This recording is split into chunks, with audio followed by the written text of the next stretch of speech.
Good morning, praise Lord. Welcome to this video. இப்போ நான் நல்ல பட்டு புடவை கட்டியிருக்கேன்னா, நல்ல நகைகளை போட்டிருக்கேன்னா, காலையிலேருந்து கர்த்தர் எனக்கு நல்ல ஆகாரங்களை கொடுத்தார். ஸோ இதெல்லாம் கூட வாழ்க்கை தான். அதுபோல் சிலர் இதிலெல்லாம் குற்றம் கண்டுபிடிக்கலாம், இது தப்பு அப்படின்னு சொல்லலாம். என்னுடைய போதகர் எனக்கு ஞானஸ்நானம் செய்விச்சவர் அடிக்கடி சொல்லக்கூடிய வார்த்தை இழந்த வரங்களை மீண்டும் பெறுவோமா அப்படின்ட்டு அவர் சொல்வார். அதுபோல் எனக்கு நிறைய வீடியோஸில் நான் சொல்லியிருக்கேன், எனக்கு அறிவின் வார்த்தை ஆகிய வரம், ஆவிகளை பகுத்தறியக்கூடிய வரங்கள், இதெல்லாம் எனக்கு இருந்தது. ஆனால் எனக்கு அது இப்படி ஒரு வரம் இருக்குன்னும் அந்த மாதிரி எனக்கு எப்படி அதை நம்ம காத்துக்கொள்ளணும் அப்படியெல்லாம் எனக்கு பயன்படுத்தணும், அதெல்லாம் எனக்கு நான் கோயம்புத்தூர் தான் நான் கற்றுக்கொண்டேன். அது மனுஷர் பேசும் வீணான வார்த்தைகள் குறித்து நம்ம கணக்கு ஒப்புவிக்க வேண்டும்.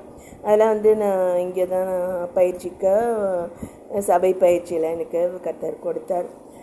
சில பேர் தேவ பிள்ளைகள் தவறாக நடப்பதாக நம்ம நினைக்கிறோம். அதை உதாரணத்துக்கு இதுமாரி நான் பட்டுப்புடவை அணிந்திருக்கேன், சில பேர் தப்பாக நினைக்கலாம். எங்களுடைய பாஸ்டர் ஒருத்தர் சொல்வார், என்ஜினியரிங் கல்லூரிகள் ஏகாம்பரங்கள் ஆரம்பிக்கட்டும், உலக மனுஷர் ஆரம்பிக்கட்டும், நம்ம எல்லாம் ஏன் அதை செய்யணும் அப்படியெல்லாம் கிரிட்டிக்கலாக சிலர் ஒருவர் நம்ம தேவ பிள்ளைகள் அப்படி பேசுகிறவங்கள இருக்கிறோம். நான் என்ன சொல்கிறேன்னா எல்லோருக்கும் கர்த்தருடைய லெசன்ஸ் அல்லது வார்த்தைகள் உள்ளது.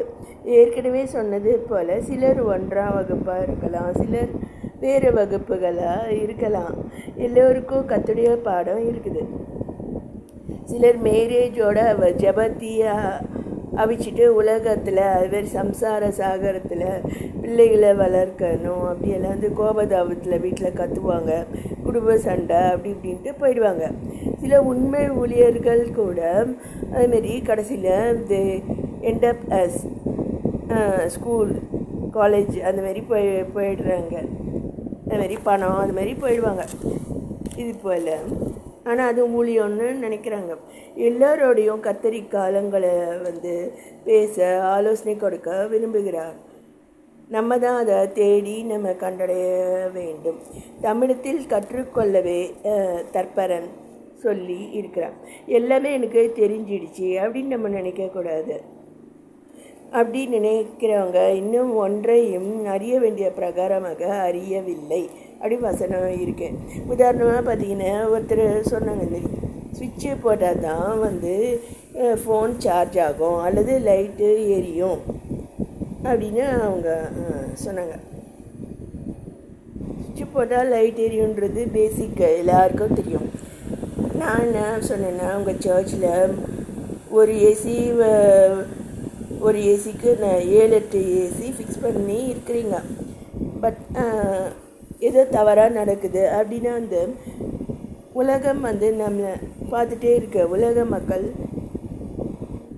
என்ன இந்த சபையில் ஏதோ தப்பாக நடக்குது, அதை நம்ம சுட்டி காட்டணும் அப்படின்னு நினச்சிட்டு 220 வோல்ட்டு வர வேண்டிய இடத்துல 440ன்னு கொடுத்துட்டாங்கன்னு வைங்க, வரிசையாக எல்லா ஏசியும் டமால் வெடிச்சு வெள்ளையாக இருக்கக்கூடிய ஏசி கருப்பாக மாறி புகை வந்துடும்.